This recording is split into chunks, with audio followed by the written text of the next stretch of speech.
What's up, everybody? Gibson's Lawn Service checking back in. I want to drop this quick video. It don't matter what business you are in, you have to find your core client. And what I mean by that is you have to find, if you're whatever business you are in, whatever service-based business you are in, you have to understand you want to be in the time-saving business. Let me give you an example. As far as lawn care. Anybody can cut their own grass. Only thing, they can go buy a riding lawnmower or they can buy a push lawnmower. Having your grass cut by someone else is a luxury service.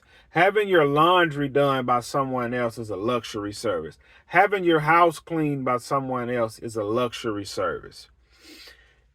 With those three things I just named, getting your house clean, getting your grass cut, or having somebody doing your laundry, those are luxury services. They can be done by the homeowner.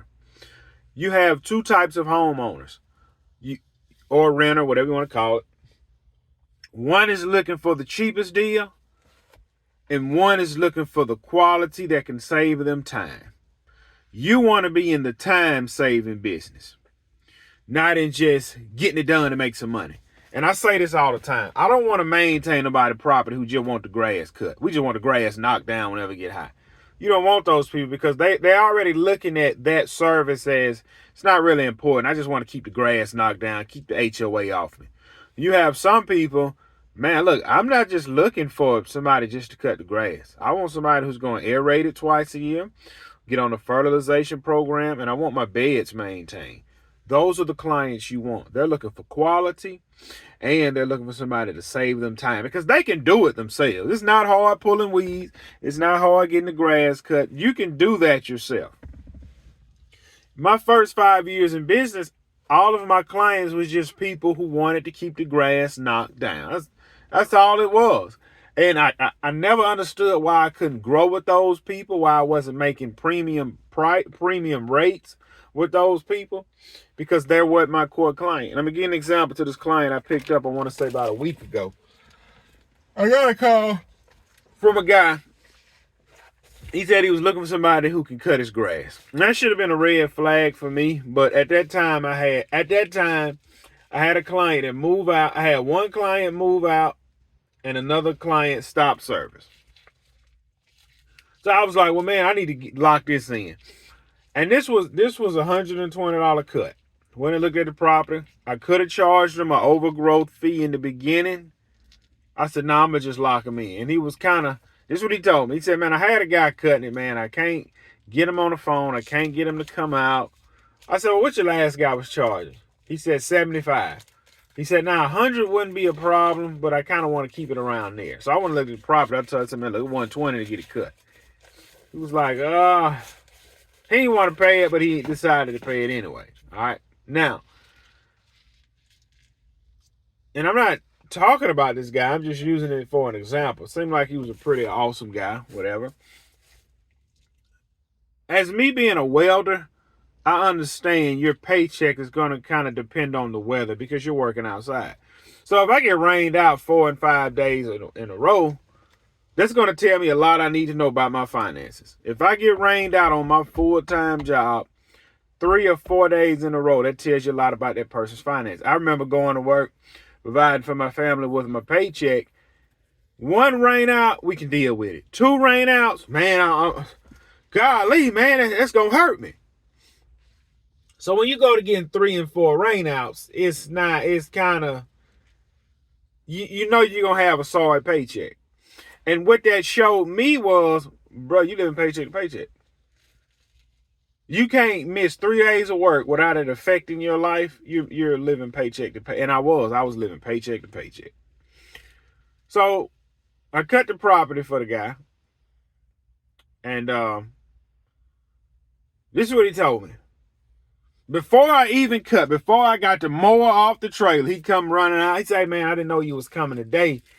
He said, look, man, I haven't worked none this weekend. I only work Monday through Thursday because of the rain. He said, man, if you want, you can cut it next week because I'll be paid next week.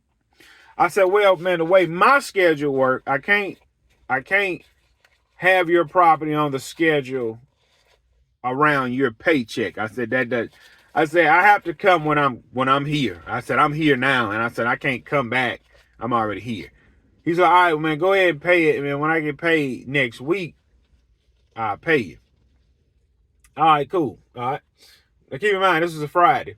He had work Monday through Thursday. He was waiting for a check to come in the following Thursday. He was going to straighten me out. Well, what happened was he got rained out from his job Saturday, Sunday, and then he worked Monday, and he got rained out Tuesday and Wednesday. So then he called me. He said, hey, man, listen, I don't do business like this.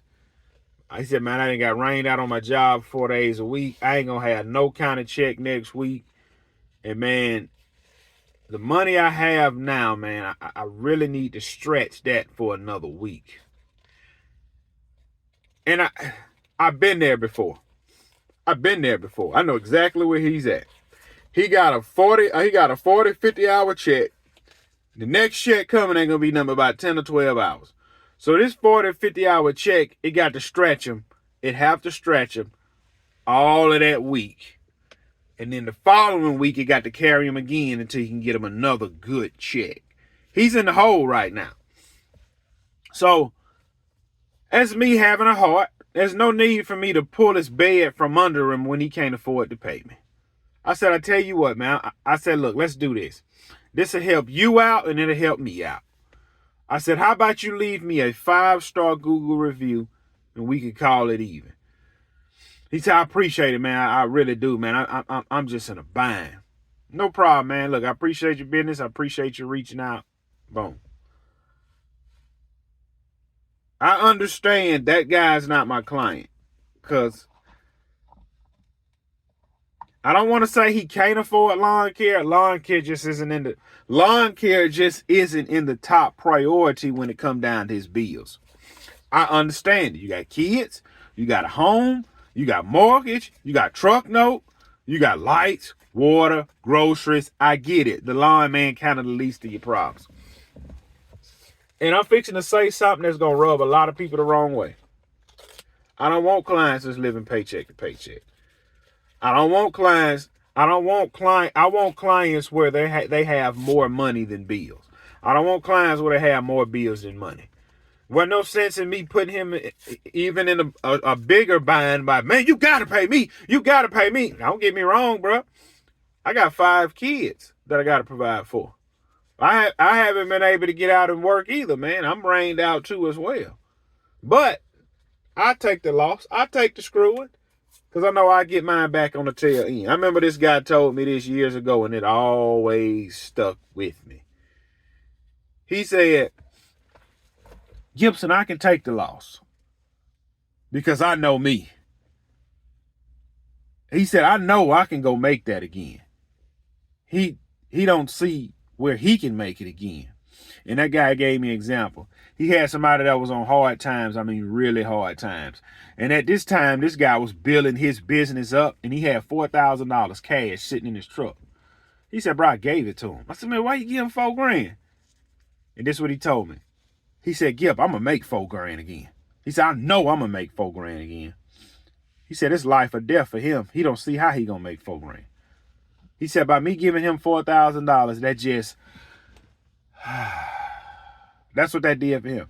He said, you know what it did for me? He lit his lighter. He said, that just put a fire under me. That's what he did. I was like, dang. I said, man, you believe in yourself that much, will you? I said, you're right. So, and that guy know, I ain't going to call this guy no more to do my yard. I'm going to go back to the guys that was cutting it once a month for $75. So you have to understand your core. You have to find your core client. He's not my core client. I told y'all, majority of my clients make $100,000 on up. And really, a lot of my clients I never even met. Out of 86 clients I have, 50 of them I never even met. 50 of them I ain't never even seen. And all of them I don't ever see. Listen, I'm serious. When I say I don't see any of my clients, I don't see any of my clients. Out of the 86 clients, I may see 10. And the only 10 I do see because they retired and they really want to come outside and have a 15-minute conversation because they ain't got nothing else to do. Those are my clients. They're not worried about recession, inflation.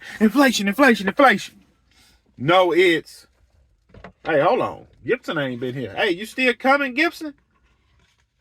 Oh, I'm sorry. I didn't see your text where you said your wife probably having a baby tomorrow and you was gonna be out. My wife should be pushing the baby out of her tomorrow. Around this time tomorrow, I should be listening to a hollering child. Around this time tomorrow, I should be listening to a hollering child. So I got to take, as y'all know, the storm came through. I'm taking the day off. She going to the doctor today, and they going to say, hey, when she go to the doctor today at 10 o'clock, they either going to tell her, meet us at the hospital Friday morning, we'll push the baby out, or they'll be like, hey, next week. But she having that baby tomorrow. I can tell the way she moving. She dilated 3 centimeters last week. That baby coming tomorrow. My baby girl coming tomorrow. So I'm going to take Thursday off, which is today. I'm going to take Friday off. Hope she can push that baby out. I'm going to sit up in the hospital Saturday. Hopefully that fat director sent us home Sunday. All right. I already got somebody that's going to take 5 days off next week. All right. I only work Monday through Thursday, so hopefully I have everything done by Friday. Then I'm going to be home Saturday. And then the following week, I'm going to take an additional 2 days off to kind of help her around the house. And then we back rocking and rolling. We back rocking and rolling September. We back rocking and rolling October. And then November, mid-November, I'm going to be putting this right here on. Because everybody tell me I'm a loser. Hey, I had this one guy on TikTok. He say, don't listen to nothing Gibson says. Yeah. Hey, if y'all follow me on TikTok, boy, that stuff funny. Them boys take everything serious. Guy on TikTok says, don't listen to Gibson. He's not full-time. He said, I got friends. This is what he said. He said, man, he's getting a lot of publicity. I got friends who's not really on TikTok, and they love him. And I tell them all the time, don't listen to that guy. He's not full-time. He's a welder.